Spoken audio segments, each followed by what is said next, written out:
क्या सितंबर में न्यूयॉर्क की धरती पर इजराइल के प्रधानमंत्री बेंजामिन नेतन्याहू गिरफ्तार हो सकते हैं?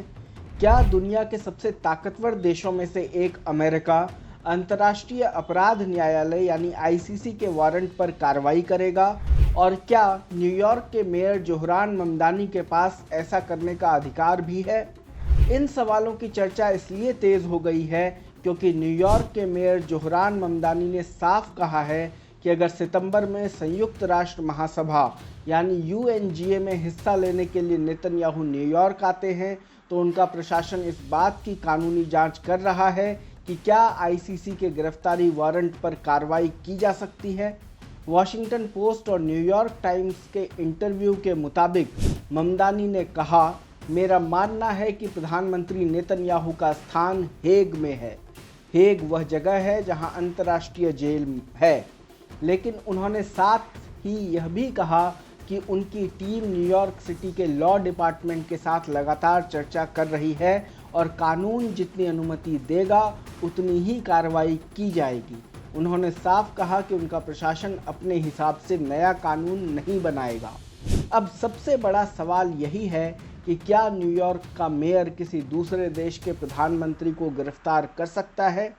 यहीं से पूरा मामला कानूनी हो जाता है। अमेरिका अंतर्राष्ट्रीय अपराध न्यायालय यानी आईसीसी का सदस्य नहीं है। अमेरिका ने रोम संविधि यानी रोम स्टैट्यूट की पुष्टि नहीं की है। इसलिए आईसीसी के हर गिरफ्तारी वारंट को लागू करना अमेरिका के लिए कानूनी बाध्यता नहीं है। यही वजह है कि कई अमेरिकी कानून विशेषज्ञ मानते हैं कि सिर्फ आईसीसी का वारंट होना गिरफ्तारी के लिए काफ़ी नहीं है।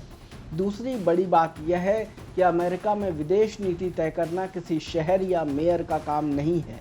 यह अधिकार संघीय सरकार, राष्ट्रपति और विदेश मंत्रालय के पास होता है। अगर ऐसा कोई कदम उठाने की कोशिश भी होती है तो मामला सीधे संघीय सरकार और न्यूयॉर्क प्रशासन के बीच टकराव में बदल सकता है। यानी अभी तक कोई ऐसा आदेश नहीं दिया गया है कि नेतन्याहू को गिरफ्तार किया जाएगा। ममदानी सिर्फ यह पता लगा रहे हैं कि क्या उनके पास ऐसा करने का कानूनी अधिकार है। दरअसल यह विवाद नया भी नहीं है। पिछले साल मेयर चुनाव के दौरान भी ममदानी ने कहा था कि अगर वे मेयर बने और नेतन्याहू न्यूयॉर्क आए तो वे आईसीसी के वारंट का सम्मान करने की कोशिश करेंगे। अब मेयर बनने के बाद उनसे फिर वही सवाल पूछा गया तो उन्होंने अपने रुख को दोहराया है। इस पूरे विवाद की एक और वजह है। नवंबर 2024 में आईसीसी ने बेंजामिन नेतन्याहू के खिलाफ गिरफ्तारी वारंट जारी किया था। अदालत ने उन पर गाजा युद्ध के दौरान कथित युद्ध अपराध और मानवता के खिलाफ अपराधों के आरोपों की जांच के आधार पर यह वारंट जारी किया था। हालांकि इजराइल इन आरोपों को पूरी तरह खारिज करता है और आईसीसी के अधिकार क्षेत्र को भी नहीं मानता। अब नज़र सितंबर में होने वाली संयुक्त राष्ट्र महासभा पर है। हर साल दुनिया भर के राष्ट्रपति, प्रधानमंत्री और राष्ट्राध्यक्ष न्यूयॉर्क पहुंचते हैं।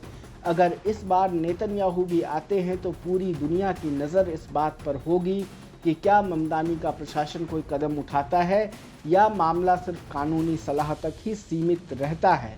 फिलहाल उपलब्ध जानकारी यही कहती है कि नेतन्याहू की गिरफ्तारी तय नहीं है।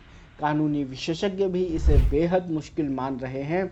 इसलिए अभी सबसे सही जवाब यही लगता है कि मामला पूरी तरह कानून, संघीय सरकार के रुख और उस समय की परिस्थितियों पर निर्भर करेगा।